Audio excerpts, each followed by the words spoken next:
Hey folks, Kevin here. Well, it's April 26, 2023. I've been working on a few things today. One of the things I've done is to mulch some of the IBC totes where the oak trees and swamp white oak trees and what else? Chestnut trees are in. So here's an example. I posted a video probably a week ago.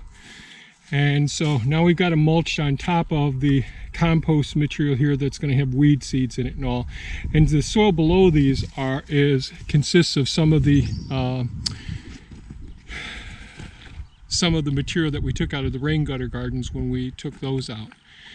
One of the tools that's really turned out to be really valuable so far is this cultivator attachment that goes on this multi-head Ego power tool here. So I used that again today.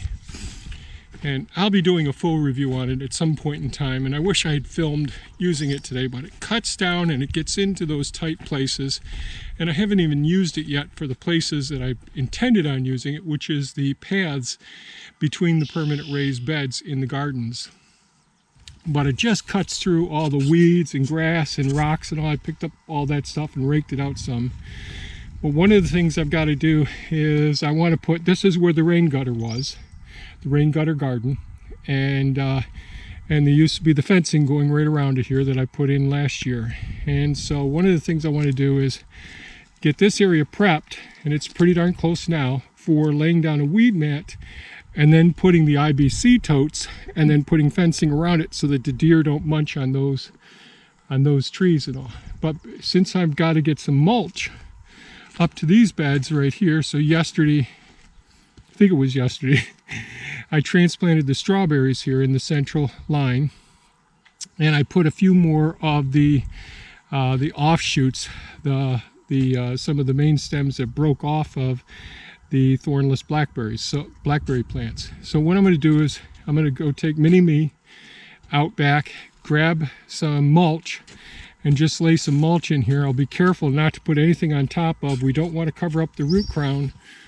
of these strawberry plants. Don't want to do that. So that's what I'm going to do now. We've got some traveling to do today. We already had 2 visitors, so it's a bit chaotic here, but I'm committed to getting some work done. Let's see what we can get done. Here we go.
Well, it's the next day. It's April 27th, 2023. Yesterday, I was able to get a lot of the double ground hardwood bark mulch laid onto the tops of the beds, being careful not to put any on any of the strawberries over here. And we just got a little crazy yesterday. Yesterday we had to do book sourcing and book listing, and again this morning, so I'm going back to working on the raised beds today so that I can work on the area that I'm standing on now, and we can get the trees in their totes over in this area. But what I've got to do is, like I said, I just sort of dumped the mulch on top of everything here. That won't hurt any of these blackberry plants at all. If they are going to survive, which there's a slight chance that they will, they'll still root and do well. But I'll smooth this out somewhat by hand, and then I'll bring the drip tapes, which I just covered up, back up to the surface. Same thing on this side. I will push a little bit of the mulch around some of the strawberry plants, but I want to be real careful not to get any of the mulch covering the root crown. Really important with these plants, don't cover up the root crown at all. So I'm going to get back to work now.